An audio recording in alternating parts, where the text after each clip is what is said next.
राधे राधे मित्रों, आपका स्वागत है आपके अपने चैनल फुलफिल क्यूरोसिटी में। आज के इस वीडियो में हम कार्तिक में सुनी जाने वाली सभी कहानियां सुनेंगे। शुरुआत करते हैं गणेश जी से। बोलिए गणेश जी महाराज की जय। किसी गांव में एक बुढ़िया माई रहती थी। बुढ़िया माई का एक बेटा था। बुढ़िया माई देख नहीं सकती थी, लेकिन गणेश जी की बड़ी भक्त थी। रोज गणेश जी के मंदिर जाती और पूजा करती। बुढ़िया माई की सारी उम्र निकल गई। एक दिन गणेश जी ने सोचा कि बुढ़िया माई ने पूरा जीवन मेरी सेवा की है, मेरी पूजा की है, मुझे इसे कुछ तो देना चाहिए। अगले दिन जब बुढ़िया माई पूजा करने के लिए मंदिर में आई तो गणेश जी उसके सामने प्रकट हो गए और कहने लगे कि बुढ़िया माई, मैं तेरी सेवा से, तेरी पूजा से बहुत प्रसन्न हूँ, तो अपने मन का कोई भी वरदान मांग ले, तुझे सब कुछ दूंगा। तब बुढ़िया माई बोली, भगवान मुझे तो कुछ भी नहीं चाहिए। तब गणेश जी बोले कि नहीं नहीं, मेरा तो कुछ देने का मन है, तू मांग। तब बुढ़िया माई ने कहा कि लेकिन प्रभु, मुझे तो कुछ मांगना ही नहीं आता। तो गणेश जी कहने लगे, कोई बात नहीं, तू अपने बेटे बहू से पूछ लेना और कल मांग लेना। अब बुढ़िया माई अपने घर आ गई। बुढ़िया माई ने अपने बेटे से पूछा कि गणेश जी कहते हैं कुछ मांग, बता मैं क्या मांगू। तो बेटा कहने लगा, माँ बहुत सारा धन दौलत मांग ले। बुढ़िया माई बहू के पास गई और उसे बोली कि गणेश जी ने मुझसे कहा है कुछ मांग, बता मैं क्या मांगू। तो बहू कहने लगी कि सासू जी आप पोता मांग लो अपने लिए।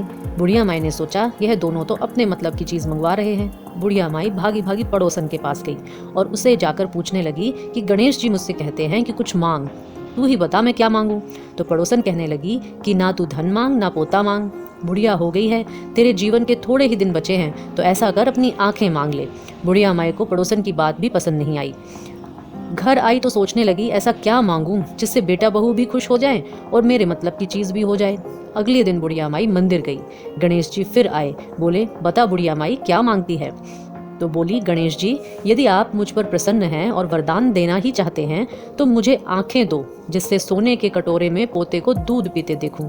सुहाग दो, निरोगी काया दो, 9 करोड़ की माया दो, बेटा दो, पोता दो, भाई भतीजे सारा परिवार दो, सारे परिवार को सुख दो और मोक्ष दो। गणेश जी तो हैरान रह गए और कहने लगे, बुढ़िया माई तूने तो मुझे ठग लिया और सारा कुछ ही मांग लिया, पर कोई बात नहीं, मैं तेरी सेवा से प्रसन्न हूँ, जो तूने मांगा है सब हो जाएगा। पर इतना वरदान देकर गणेश जी वहाँ से अंतर्ध्यान हो गए। बुढ़िया माई ने जो जो मांगा था उसे मिल गया। गणेश जी महाराज, जैसे आपने बुढ़िया माई की मनोकामना पूरी की, ऐसे ही सबकी मनोकामना पूरी करना।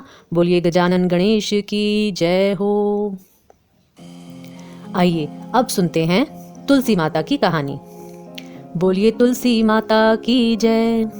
हे तुलसी माता सत की दाता, मैं बिरवा सींचूं तेरा, तू कर निस्तारा मेरा। तुलसी माता अड़वा दे, लड़वा दे, पीतांबर की धोती दे, मीठा मीठा घास दे, वैकुंठ का वास दे। चटक की चाल दे, पटक की मौत दे, चंदन का काठ दे, झालर की झनकार दे। साईं का राज दे, दाल भात का जीवन दे, 11 का दिन दे और कृष्ण का कंधा दे। ऐसी प्रार्थना एक बुढ़िया माई रोज करती। बुढ़िया माई भगवान विष्णु की भक्त थी। रोज मंदिर जाती, पूजा करती, भगवान विष्णु के आगे घी का दिया जलाती और उसके बाद तुलसी माता की पूजा करती। तुलसी माता के आसपास सफाई करती, परिक्रमा करती, कथा कहानी कहती और तुलसी माता की परिक्रमा करते समय यह प्रार्थना करती।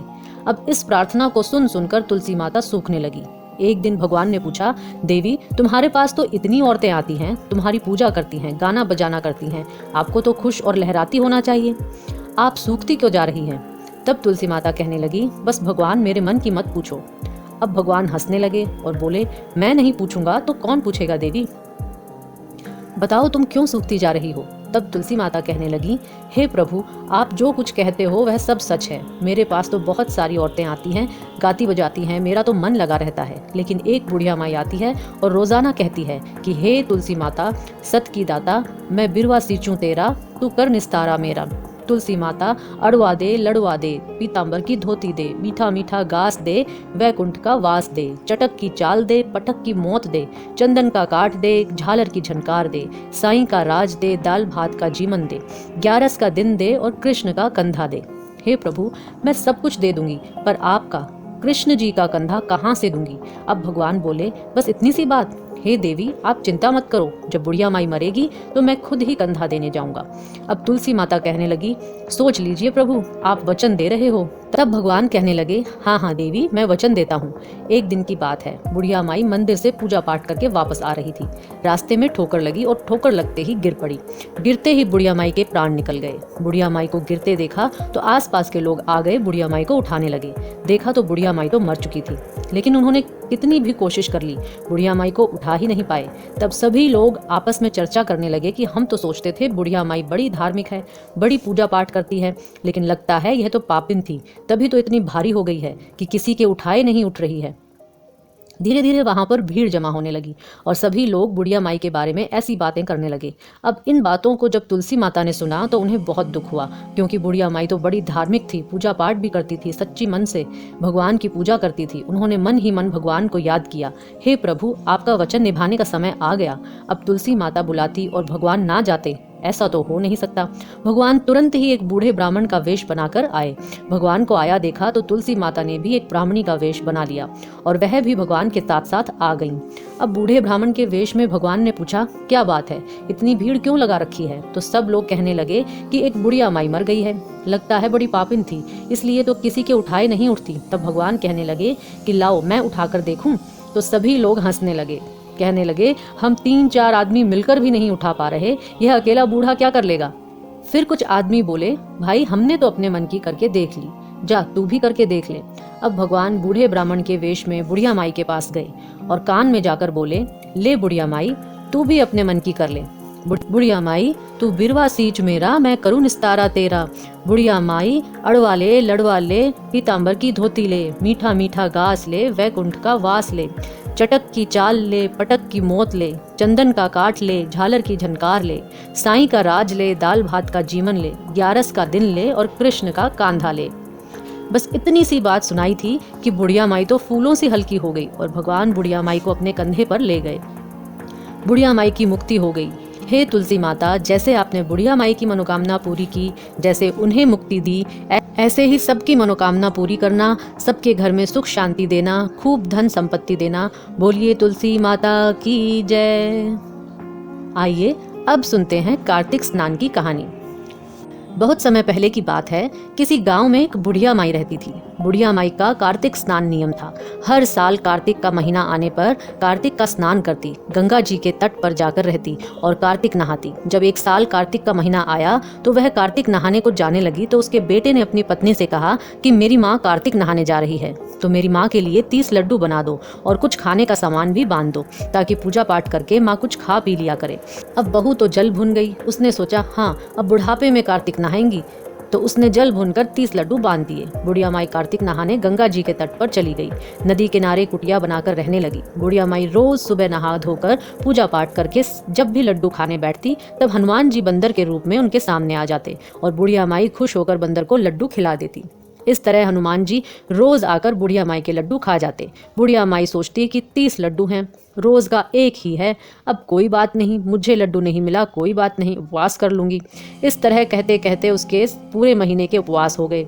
कार्तिक का महीना समाप्त हुआ तो हनुमान जी प्रकट हुए और बुढ़िया माई को खूब आशीर्वाद दिया। बुढ़िया माई की कुटिया तो महल बन गई। उसके महल में अन्न धन के भंडार भर गए। बुढ़िया माई की काया भी कंचन हो गई। अब बुढ़िया माई का बेटा जब उसे लेने आया तो देखा कि मेरी माँ तो बहुत धनवान हो गई है। बहुत धूमधाम से अपनी माँ को लेकर आया। वह गाजे बाजे के साथ, खूब धन दौलत के साथ, उसकी बैलगाड़ी में धन दौलत के भंडारे लगे पड़े थे।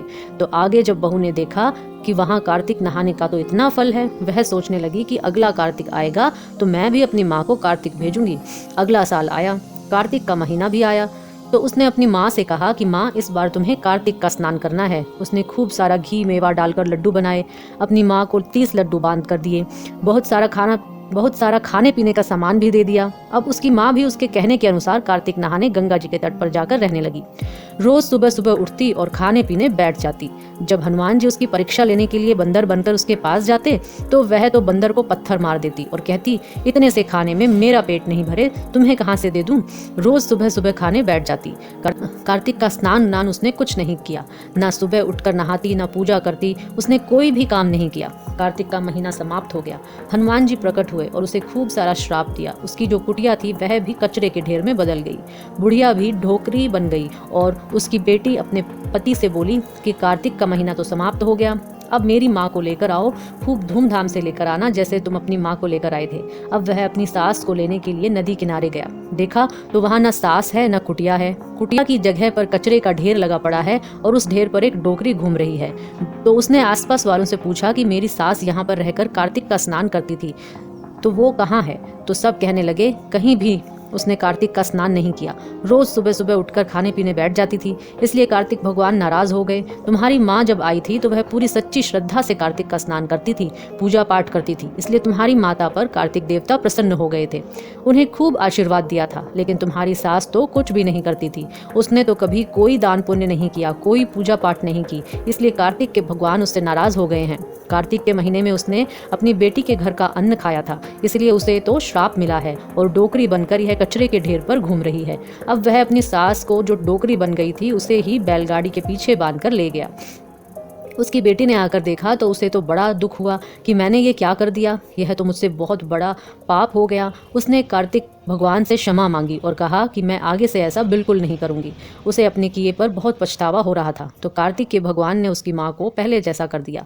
हे कार्तिक के देवता, जैसे आपने बुढ़िया माई पर कृपा की वैसे ही सब पर अपनी कृपा बनाए रखना, सबसे प्रसन्न रहना और सबकी मनोकामना पूरी करना, और जैसे आपने उसकी सास को दंड दिया ऐसा किसी को भी मत देना।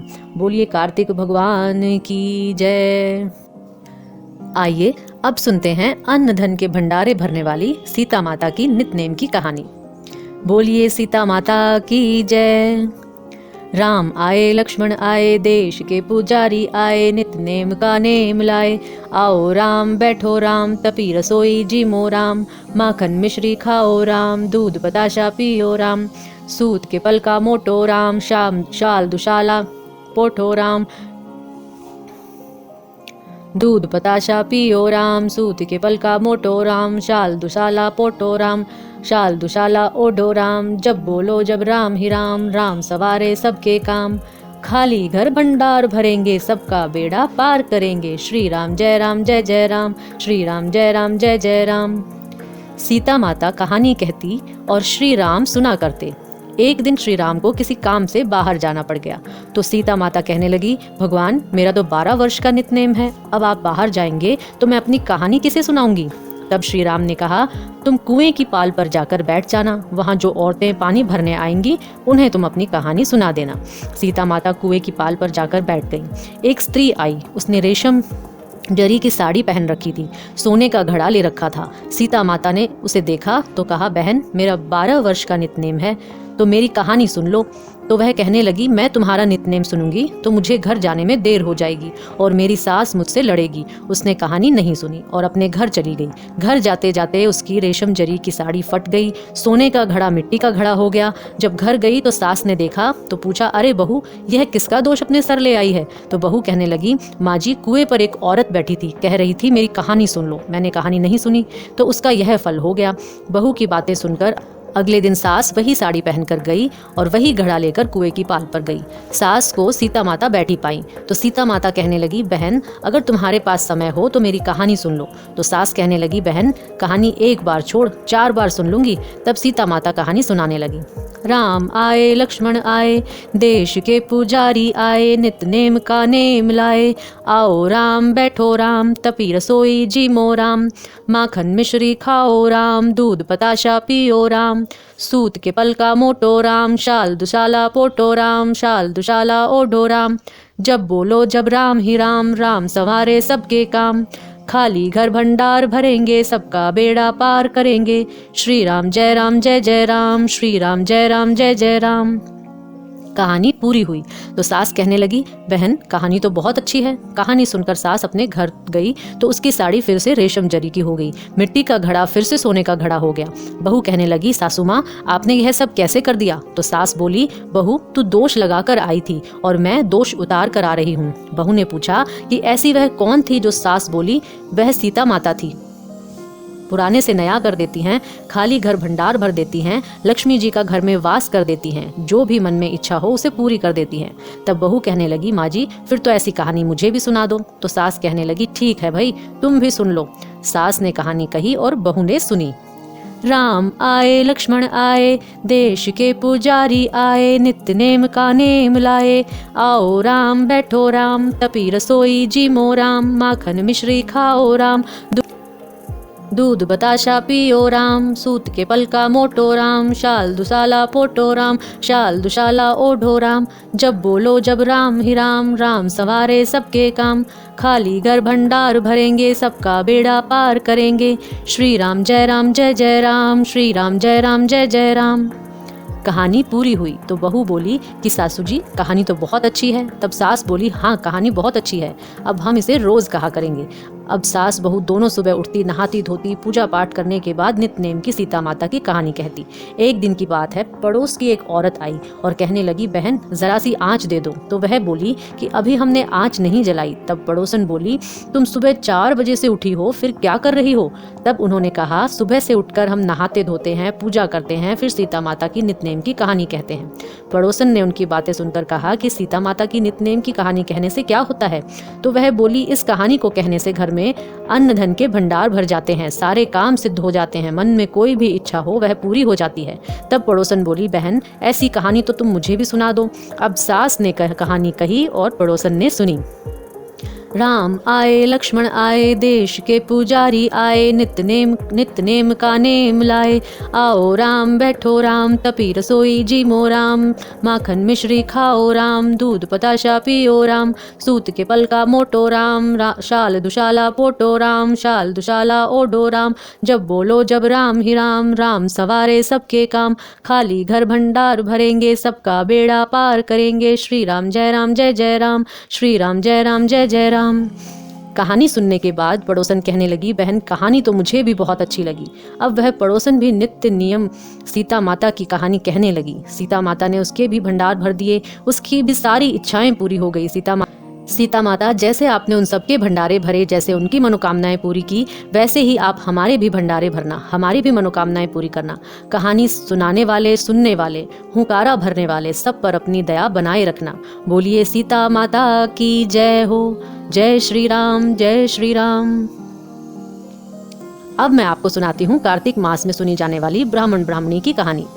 किसी गांव में एक ब्राह्मण ब्राह्मणी रहती थी। उनका कार्तिक नहाने का नियम था। कार्तिक का महीना आने पर 7 कोस चलकर गंगा जमुना नहाने जाती थी।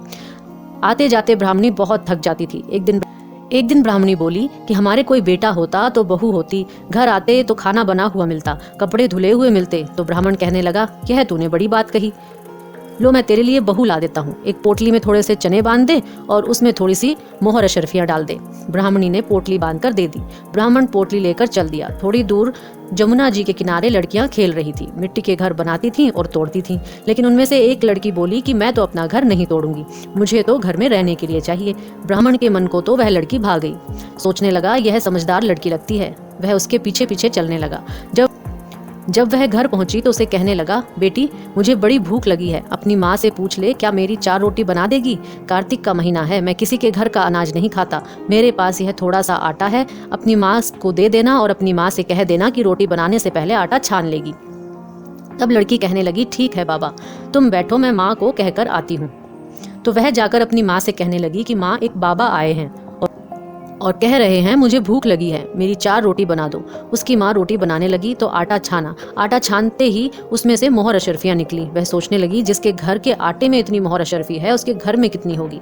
उसने रोटी बनाई और खाना परोस कर दे दिया।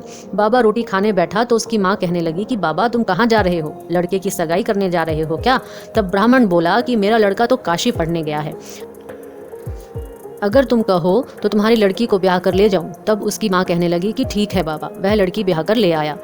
आकर बोला रामू की माँ द्वार खोल, देख तेरे लिए बहू लाया हूँ। तो बुढ़िया अंदर से बोली कि हाँ मार ले। बोली दुनिया तो बोली मारती ही है, तू भी मार ले, हमारे तो 7 जन्म भी बेटा नहीं है, तो बहू कहाँ से आएगी। तब ब्राह्मण बोला कि ना तो द्वार तो खोल।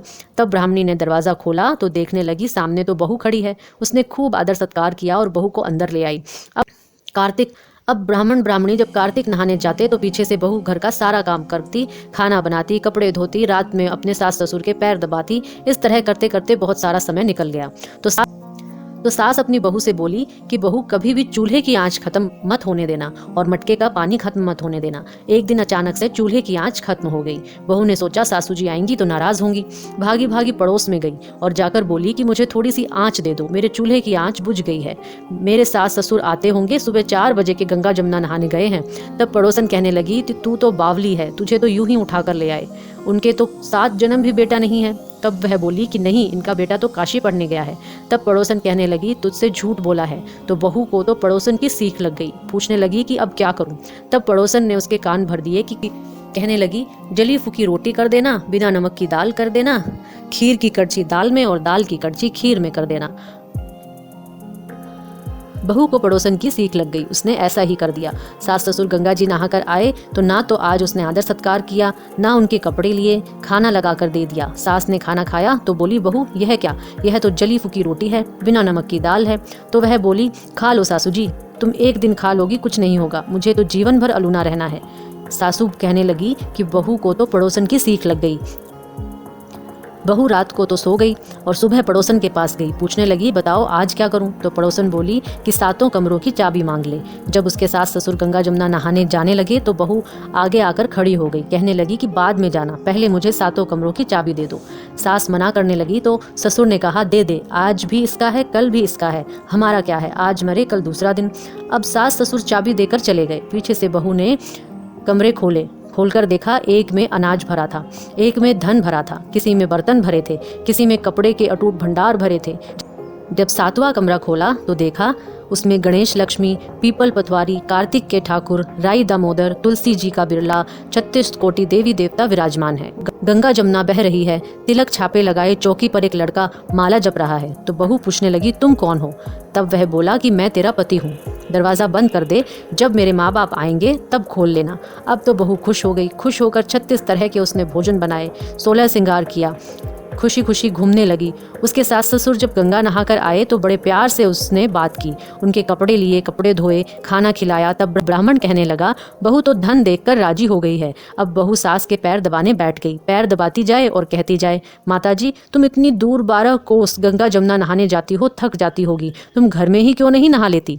तब सास बोली बावली हो गई है क्या, कहीं घर में भी गंगा जमुना बहती हैं। बहू कहने लगी माँ जी बहती हैं, चलो मैं दिखाती हूँ। उसने 7वां कमरा खोलकर दिखाया, उसमें गणेश लक्ष्मी, पीपल पथवारी, तुलसी के ठाकुर, कार्तिक के ठाकुर, राई दामोदर, शिव पार्वती, 36 कोटि देवी देवता विराजमान है।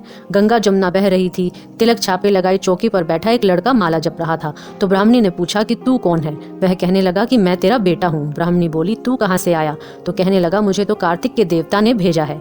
तब सास बोली बेटा ये दुनिया क्या जानेगी, क्या जानेंगे मेरे घर के पति, क्या जानेंगे मेरी देवरानी जिठानी, क्या जानेगा पड़ोस कि तू मेरा बेटा है। तब उसने पंडित से पूछा तो पंडित ने कहा कि परली पार पर बहू बेटा खड़े हो, इस पार पर बुढ़िया खड़ी हो, चाम की अंगिया पहनी हो, छाती में से दूध की धार निकले और बेटे की दाढ़ी मूंछ भीग जाए, पवन के साथ बेटे बहू का गठजोड़ा बंध जाए, तो सब जानेंगे कि यह ब्राह्मणी का बेटा है। उसने ऐसा ही किया। शाम की अंगिया फट गई, छाती में से दूध की धार निकली, बेटे की दाढ़ी मूंछ भीग गई, पवन पानी से बहू बेटे का गठजोड़ा बन गया। अब तो ब्राह्मण ब्राह्मणी बहुत ही खुश हुए कि कार्तिक के ठाकुर ही राई दामोदर हैं। कृष्ण भगवान जैसी उनकी मनोकामना पूरी की, जैसे उन्हें बेटे बहू दिए वैसे ही सबको देना, जैसे उसकी इच्छा पूरी की वैसे ही सबकी करना, कहते सुनते हुंकारा भरते सबकी करना। अब बारी आती है तारा भोजन व्रत की कहानी की। बहुत समय पहले की बात है, किसी नगर में एक साहूकार रहता था। साहूकार के 3 बेटे थे, 3 बहुएं थीं, भरा पूरा परिवार था। उसके घर में किसी भी चीज की कमी नहीं थी। साहूकार की जो बीच वाली मझली बहू थी वह कार्तिक के महीने में तारा भोजन का व्रत करती थी। आया कार्तिक का महीना तो मछली वाली बहू तारा भोजन का व्रत करने लगी। तारा भोजन का व्रत करती तो अपनी कहानी किसी को सुनाती। तो उसने अपनी सासू माँ से कहा सासू माँ मेरी तारा भोजन की कहानी सुन लो। तो सासू जी कहने लगी कि ना ना मैं तेरी कहानी नहीं सुन सकती, मुझे तो अपनी पूजा पाठ करनी है, बहुत काम है, मंदिर भी जाना है। उसने अपनी जेठानी से कहा, जेठानी जी आप मेरी तारा भोजन व्रत की कहानी सुन लो। तो जेठानी ने मना कर दिया, कहने लगी कि भाई मुझे तो बहुत काम है, खाना बनाना है। तो वह वहाँ से देवरानी के पास गई। उसने देवरानी से कहा कि मेरी कहानी सुन लो। तो देवरानी ने भी बहाना बनाकर टाल दिया और कहानी नहीं सुनी। अब वह अपनी ननद के पास गई। ननद से बोली, ननद जी आप मेरी तारा भोजन की कहानी सुन लो। तो ननद ने भी मना कर दिया कि ना, मैं तेरी कहानी कहाँ से सुन लूँ, मेरे तो ससुराल से बुलावा आया है, मुझे तो जाने की तैयारी करनी है। अब बहू बेचारी बड़ी परेशान हुई। जब तक अपने व्रत की कहानी नहीं कहेगी उसका तो व्रत अधूरा रह जाएगा। वह भोजन भी नहीं कर सकती, अपने व्रत का पारण भी नहीं कर सकती। तो वह अपने पति के पास गई और जाकर बोली कि आप मेरे तारा भोजन व्रत की कहानी सुन लो। लेकिन उसके पति ने भी मना कर दिया और कहने लगा कि ना भाई, मुझे तो बहुत काम है, अपनी दुकानदारी देखनी है, सारा कामकाज देखना है। मैं तेरी कथा कहानी सुनने बैठ गया तो मेरा काम कौन करेगा। अब तो वह बहुत ही निराश हुई और अपने घर से निकली। उसने सोचा, देखो बाहर कोई मिल जाए मेरी कहानी सुनने वाला। तो वह चलती गई तो तालाब पर पहुंच गई। वहां जाकर देखा तो पड़ोसन पानी भर रही थी। तो उसने पड़ोसन से कहा कि तुम मेरी तारा भोजन की कहानी सुन लोगी क्या। तो पड़ोसन कहने लगी कि तारा भोजन की कहानी सुनने से क्या होता है। वह बोली कि तारा भोजन व्रत की कहानी सुनने से भगवान की कृपा से सभी मनोकामनाएं पूरी हो जाती हैं, सारी सुख सुविधा मिलती है, भगवान की भक्ति मिलती है। तो पड़ोसन तैयार हो गई, ठीक है तू अपनी तारा भोजन व्रत की कहानी मुझे सुना दे। बहू ने कहानी सुना दी तो कहने लगी कि आज तो तुमने सुन ली, कल को मेरी कहानी कौन सुनेगा। तो पड़ोसन कहने लगी कि मैं तो रोज इसी समय यहाँ पर पानी भरने आती हूँ, तुम कल भी आ जाना, कल भी मुझे कहानी सुना देना। अब बहू ने उसकी बात मान ली। अब अगले दिन से बहू रोजाना तालाब पर जाती, पड़ोसन को कहानी सुनाकर घर आ जाती। करते करते पूरा कार्तिक का महीना बीत गया। जब कार्तिक का महीना समाप्त होने को आया तो कार्तिक पूर्णिमा पर उसने अपने व्रत का उद्यापन किया। उसने अपना व्रत पूरी श्रद्धा से किया था तो स्वयं ही उसके लिए विमान आया। अब बहू विमान में बैठकर स्वर्ग को जाने लगी तो सासू माँ भागी भागी आई और बोली कि बहू मुझे भी अपने साथ ले चल। तो बहू ने मना कर दिया, ना माँ जी आपको अपने साथ कैसे ले जाऊँ, आपको तो बहुत काम है, पूजा पाठ करनी है, मंदिर जाना है, ना मैं आपको अपने साथ नहीं ले जा सकती। जब जेठानी भी दौड़ी दौड़ी आई और बोली कि मुझे तो ले चलो, तो बहू ने मना कर दिया, आप कैसे चलोगे, आपको कैसे ले जाऊँ, आपको तो खाना बनाना है। देवरानी आई तो बहू ने उसको भी मना कर दिया। ननद रानी आई तो बहू कहने लगी कि आपको तो अपने ससुराल नहीं जाना, आपको कैसे ले जाऊँ, मैं आपको नहीं ले जा सकती। अब उसके पतिदेव आए और बोले कि मुझे तो ले चलो अपने साथ। तो बोली कि ना आपको तो अपनी दुकानदारी देखनी है, सारा कामकाज देखना है, आप मेरे साथ चलोगे तो दुकानदारी कौन देखेगा, ना मैं आपको अपने साथ नहीं ले जा सकती। अब पड़ोसन अपने दरवाजे पर खड़ी देख रही थी तो बहू पड़ोसन से कहने लगी कि तुम मेरे साथ चलो, तुमने पूरे महीने मेरी कहानी सुनी है, मेरा व्रत तुम्हारी वजह से ही पूर्ण हुआ है, तुम मेरे साथ चलो। अब पड़ोसन उसके साथ विमान में बैठ गई। विमान चल दिया। रास्ते में बहू को अपने ऊपर घमंड हो गया। वह सोचने लगी कि कार्तिक के पूरे महीने का व्रत किया मैंने, कथा कहानी कही, इसी कारण मुझे स्वर्ग का वास मिल रहा है। पड़ोसन ने तो कुछ भी नहीं किया, यह तो मेरे ही कारण, मेरे ही पुण्य के कारण स्वर्ग को जा रही है। उसे अभिमान हो गया, मैं तो बहुत महान हूँ, मैंने तो बहुत बड़ा काम कर दिया। अभी बहू यह सारी बातें अपने मन में सोच ही रही थी कि भगवान ने उसे विमान से नीचे उतार दिया। तब वह पूछने लगी कि भगवान जी आप मुझे विमान से नीचे क्यों उतार रहे हैं। तो भगवान जी कहने लगे कि हमारा विमान तो कच्चे धागे से बना है, तुम्हें अपने ऊपर अभिमान हो गया है, तुम्हारे अभिमान के कारण तो हमारा विमान टूट जाएगा, इसलिए हमने तुम्हें यहीं पर उतार दिया। तो वह हाथ जोड़कर रो कर भगवान से माफ़ी मांगने लगी कि नहीं भगवान जी, मेरे से बहुत गलती हो गई और मैं आगे से ऐसा अभिमान कभी नहीं करूंगी। तो भगवान कहने लगे कि देखो, हम तुम्हें अभी तो अपने साथ नहीं ले जा सकते, अब तुम अगले 3 साल तक तारा भोजन के व्रत करना, पूरी श्रद्धा के साथ, पूरी भक्ति के साथ तारा भोजन के व्रत करोगी 3 साल तक, तभी तुम्हें दोबारा स्वर्ग का वास मिलेगा। अब बहू को तो अपनी गलती पर बहुत पछतावा हो रहा था। उसने भगवान से माफ़ी मांगी, पड़ोसन स्वर्ग चली गई और बहू दोबारा से धरती पर आ गई। फिर उसने 3 साल तक कार्तिक का महीना आने पर तारा भोजन का व्रत किया, पूरी श्रद्धा के साथ भगवान की पूजा की, पूरे व्रत नियम निभाए, अपने किए की माफ़ी मांगी। फिर 3 साल बाद जब कार्तिक का महीना समाप्त हुआ, बहू ने अपने व्रत का उद्यापन कर लिया। तो फिर से विमान आया और इस बार बहू विमान में बैठकर स्वर्ग को गई। हे कार्तिक के ठाकुर, हे राई दामोदर, तारा भोजन की इस कथा कहानी को कहते सुनते सबकी मनोकामनाएं पूरी करना, सबका व्रत पूर्ण करना, सब पर अपनी कृपा दृष्टि बनाए रखना। बोलिए कार्तिक के भगवान की जय, विष्णु भगवान की जय, लक्ष्मी माता की जय। अब सुनते हैं कार्तिक के महीने में सुनी जाने वाली राई दामोदर की कहानी। एक छोटी सी लड़की थी, रोज मंदिर जाती और पूजा पाठ करती। आया कार्तिक का महीना तो तो उस दिन वह मंदिर गई तो देखने लगी कि बहुत सारी औरतें पूजा पाठ कर रही हैं, राई दामोदर की कहानी कह रही हैं। तो उसने पूछा, यह तुम क्या कर रही हो? तो सब कहने लगी कि कार्तिक का महीना शुरू हो गया है, अब हम सब रोज कार्तिक नहाएंगे, सुबह सवेरे आया करेंगे, कार्तिक का स्नान किया करेंगे, कार्तिक का महात्म्य सुनेंगे, कार्तिक की कहानी सुनेंगे। तो वह कहने लगी कि मैं भी कार्तिक नहाऊंगी, मुझे भी कार्तिक का स्नान करना है, मुझे भी कार्तिक की कहानी सुननी है। तो सब औरतें कहने लगी कि हाँ तो ठीक है, तुम भी हमारे साथ कार्तिक का स्नान कर लेना और हम कहानी कहेंगे तो तुम भी कहानी सुन लेना। अब वह उन सभी के साथ कार्तिक का स्नान करने लगी। कार्तिक का महीना पूरा हो गया तो सब लोग अपनी अपनी बातें करने लगी। एक बोली कि मैं तो गंगा जी जाऊंगी, दूसरी बोली कि हम तो जमुना जी जाएंगे। तब किसी ने कहा कि मैं तो राई दामोदर भगवान जिमाऊंगी। लड़की ने पूछा कि राई दामोदर भगवान कैसे होते हैं? तो वह कहने लगी, सर पर मोर मुकुट, गल वैजंती माला, हाथ में बांसुरी और पीतांबर धारी, ऐसे होते हैं राई दामोदर भगवान। अब लड़की अपने घर गई। घर जाकर उसने रसोई बनाई, खूब पकवान बनाए और थाल सजाकर मंदिर में आकर बैठ गई और बोली, आओ राई दामोदर जीम लो। मंदिर में भगवान नहीं मिले, बहुत देर हो गई उसे बैठे बैठे, कोई जीमने नहीं आया। तो वह थाली लेकर मंदिर से बाहर शहर में गई, लेकिन वहाँ भी भगवान नहीं मिले। शहर से जंगल में गई, वहाँ भी भगवान नहीं मिले। जंगल से पहाड़ों पर चढ़ गई, सुबह से शाम हो गई भगवान को पुकारते पुकारते। अब तो राई दामोदर भगवान सोचने लगे, यह तो ऊपर से गिर के मरेगी और मुझे दोष लगेगा, इसको तो मुझे दर्शन देने पड़ेंगे। अब भगवान बूढ़े ब्राह्मण का रूप बनाकर आए और बोले, बेटा मैं तेरा भगवान हूँ, मुझे जिमा दे। तो वह कहने लगी, नहीं तुम तो भगवान नहीं हो। तो ब्राह्मण ने पूछा, ऐसा क्यों बोलती है? तो कहने लगी, पर भगवान तुम्हारे जैसे थोड़ी होते हैं। ब्राह्मण ने पूछा, तो और कैसे होते हैं भगवान? तो वह बोली कि मेरे भगवान तो सिर पर मोर मुकुट, गले वैजंती माला, हाथ में बांसुरी और पीतांबर धारी हैं। तब ब्राह्मण बोला, देख क्या ऐसे हैं तेरे भगवान? ब्राह्मण ने अपना मोर मुकुटधारी रूप दिखा दिया। भगवान उसके सामने सिर पर मोर मुकुट लगाए, गले में वैजंती माला पहने, हाथों में बांसुरी और पीतांबरधारी रूप धारण करके खड़े हो गए। अब वह लड़की खुश हो गई और कहने लगी, हाँ हाँ आप ही हो मेरे भगवान। तब भगवान ने उसे अपना चतुर्भुज रूप दिखाया तो वह खुश होकर बोली कि हाँ हाँ आप ही मेरे भगवान हो। आगे आगे भागी जाए, पीछे पीछे भगवान आए। भागी भागी अपने संगी सहेलियों के घर में गई और कहने लगी कि मेरे घर पर तो भगवान आए हैं। अब उसकी हंसी उड़ाने लगी, सब उसकी हंसी उड़ाने लगी। हाँ हाँ क्यों नहीं, तेरे घर पर ही तो आएंगे भगवान। तो फिर भी कहने लगी कि चलो चलकर देखते हैं उसके घर पर कैसे हैं इसके भगवान। जिनके भाग्य में भगवान के दर्शन थे उन्होंने जाकर भगवान के दर्शन पाए। हे राई दामोदर भगवान, जैसे आपने उस लड़की को दर्शन दिए, जैसे उसकी मनोकामना पूरी की, ऐसे ही दर्शन सबको देना। कहते सुनते हुंकारा भरते सभी की मनोकामना पूरी करना। बोलिए राई दामोदर भगवान की जय।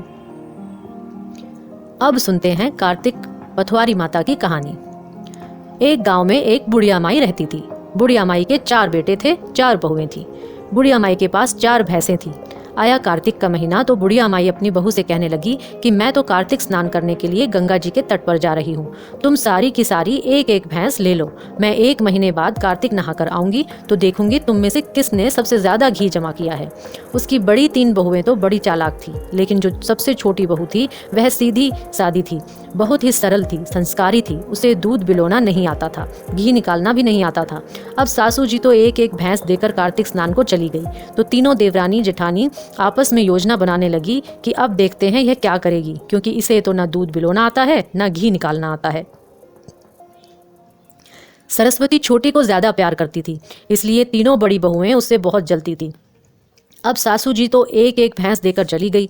अगले दिन छोटी बहू अपने जेठानियों से पूछने लगी कि दूध कैसे बिलोते हैं और घी कैसे निकालते हैं, तो उसे किसी ने कुछ नहीं बताया। अब वह तो बहुत भोली भाली थी, बहुत दुखी हुई। वह रोज मंदिर जाती थी, उसका मंदिर जाने का नियम था। तो घर का सारा काम धाम करके मंदिर में गई तो वहां पर देखने लगी कि कुछ औरतें कुछ पूजा पाठ कर रही हैं। तो वहां जाकर पूछने लगी कि तुम लोग क्या कर रही हो? तो वे सभी कहने लगी कि कार्तिक का महीना शुरू हो गया है और हम पथवारी की पूजा कर रहे हैं। उस मंदिर में बहुत सारी संगत भी रुकी हुई थी कार्तिक स्नान करने के लिए। तो बहू ने क्या किया, सारा दूध दही ले जाकर संगत को पिला दिया। अब रोज तो दही बेकार होगा, इससे तो अच्छा है संगत ही पी ले। तो उसने दूध दही तो संगत को पिला दिया और पथवारी की पूजा करके घर आ गई। रोज ऐसे ही करने लगी। कार्तिक स्नान करने वालों को दूध दही पिला आती और पथवारी की पूजा करके घर आ जाती। करते करते पूरा महीना बीत गया। उसकी तीनों जेठानियों ने तो डिब्बा भर के घी जमा कर लिया था। अब छोटी बहू तो बेचारी डर गई। अब सासू जी आएंगी, पूछेंगी घी कहाँ है, तो मैं क्या कहूंगी? मैंने तो सारा दूध दही संगत को पिला दिया।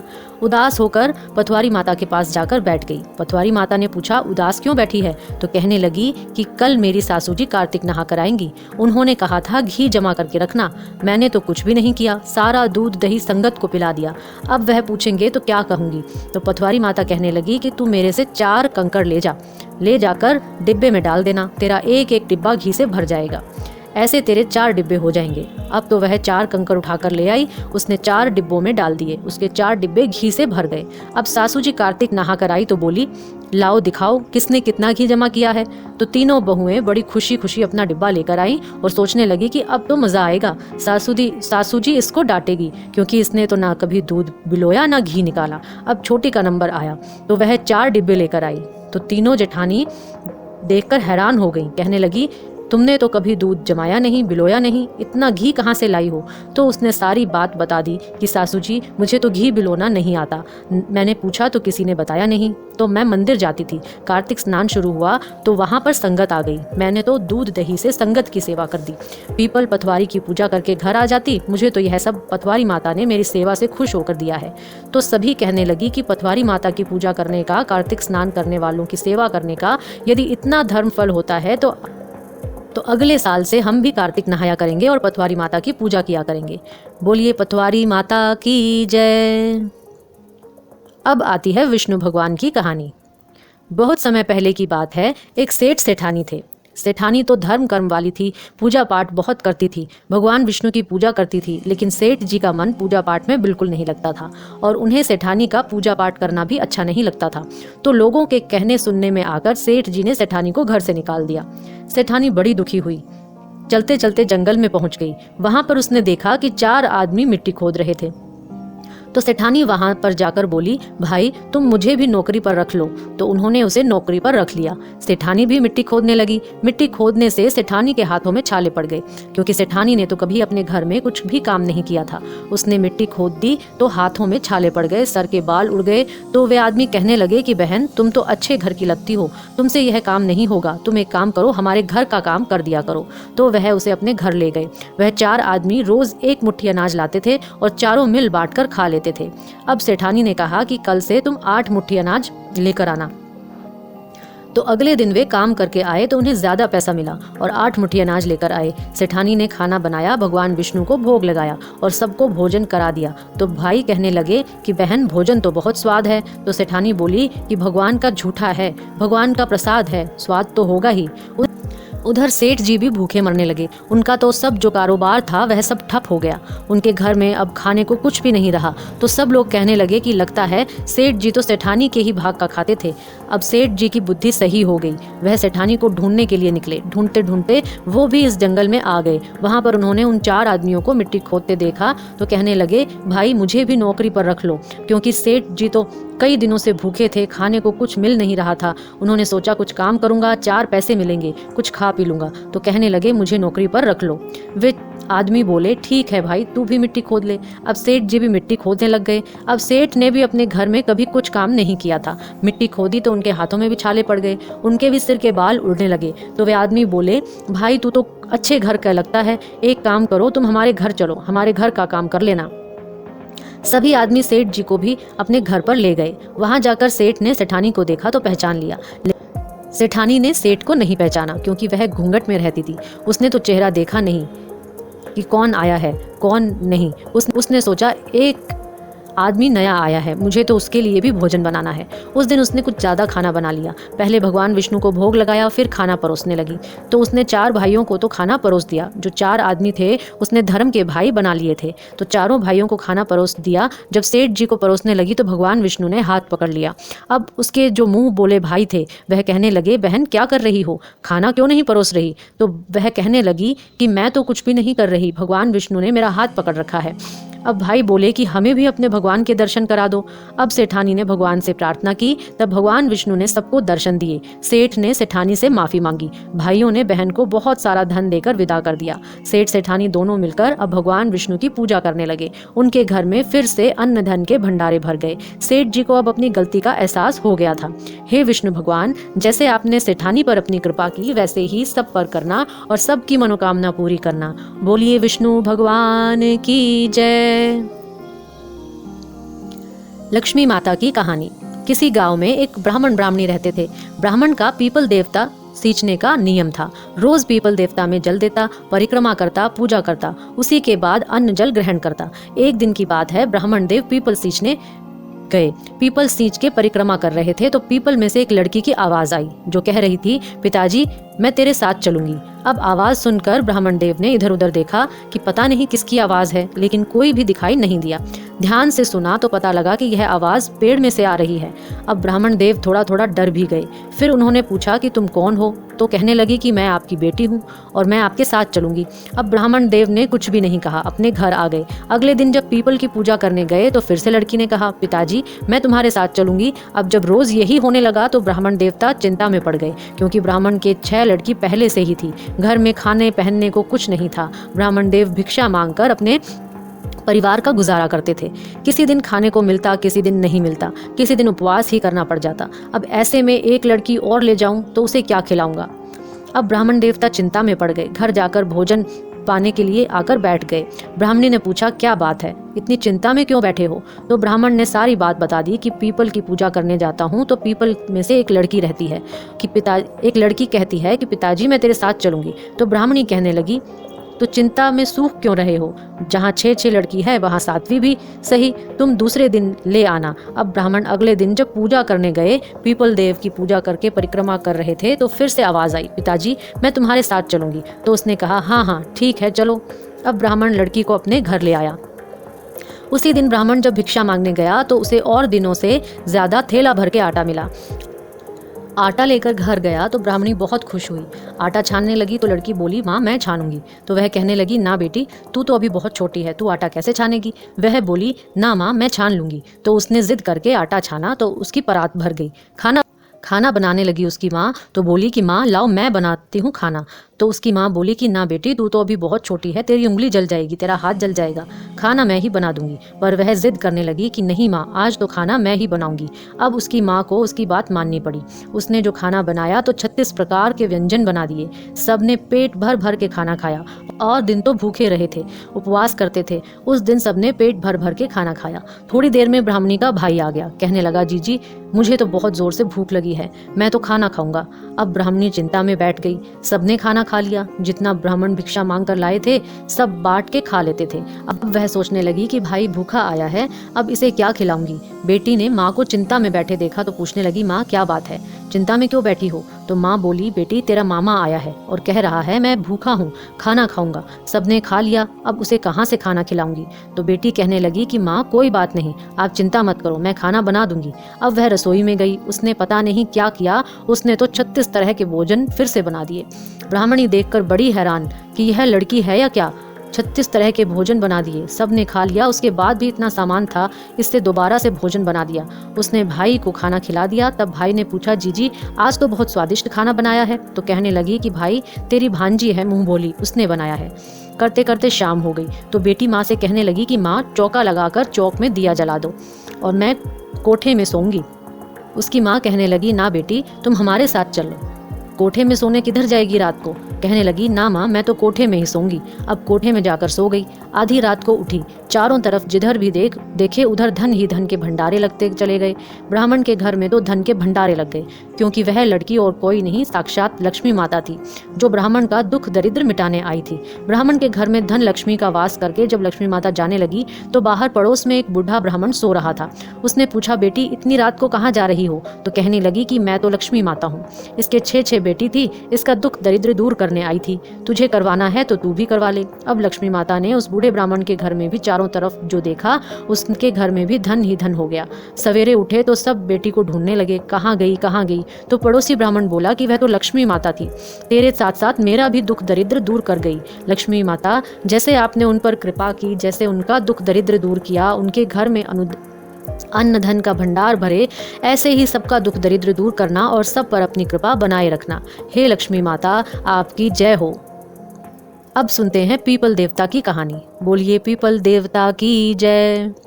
किसी गांव में एक ब्राह्मण ब्राह्मणी रहती थी। ब्राह्मण का पीपल की सेवा का नियम था। ब्राह्मण देवता रोज पीपल देवता की पूजा करते, जल से सींचते और परिक्रमा करके दिया जलाते और उसी के बाद और कुछ भी अन्न जल ग्रहण करते।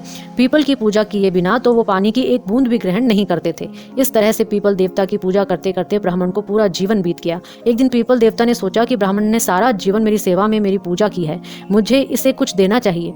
अब अगले दिन ब्राह्मण पीपल की पूजा करने के लिए आए, तब पीपल सींच कर परिक्रमा कर रहे थे। तो पीपल में से आवाज आई, तू मांग मैं दूं, तू मांग मैं दूं। ब्राह्मण ने आवाज सुनी तो चारों ओर देखने लगा कि आवाज कहाँ से आ रही है, पर उन्हें तो आसपास कोई भी दिखाई नहीं दिया। अब ब्राह्मण आश्चर्य में पड़ गए। इसके बाद तो रोज ऐसा ही होने लगा। जब भी ब्राह्मण देवता पीपल की पूजा करने जाते, रोज पीपल में से आवाज आती कि तू मांग मैं दूं। यह सब देखकर ब्राह्मण घबराने लगे, क्योंकि उन्होंने सुन रखा था कि पीपल के पेड़ पर तो भूतों का वास होता है। तब उन्होंने सोचा कि कहीं यह आवाज किसी भूत प्रेत की तो नहीं। ब्राह्मण देवता घबराकर अपने घर आ जाते और घर आकर भोजन भी नहीं करते। ऐसा कुछ दिन तक हुआ तो ब्राह्मणी ने देखा तो पूछने लगी कि ब्राह्मण देवता, किस चिंता में बैठे हो, क्या बात है। तब ब्राह्मण ने सारी बात बताई तो ब्राह्मणी बोली, अरे आप तो बहुत ही भोले हैं। पीपल के पेड़ पर भूत प्रेत का वास नहीं होता, बल्कि पीपल के पेड़ में तो ब्रह्मा विष्णु और महेश का वास होता है, पितरों का वास होता है, लक्ष्मी जी का वास होता है। हो सकता है यह आवाज भगवान की हो, भगवान आपकी भक्ति से प्रसन्न हुए हों और आपको वर देना चाहते हों।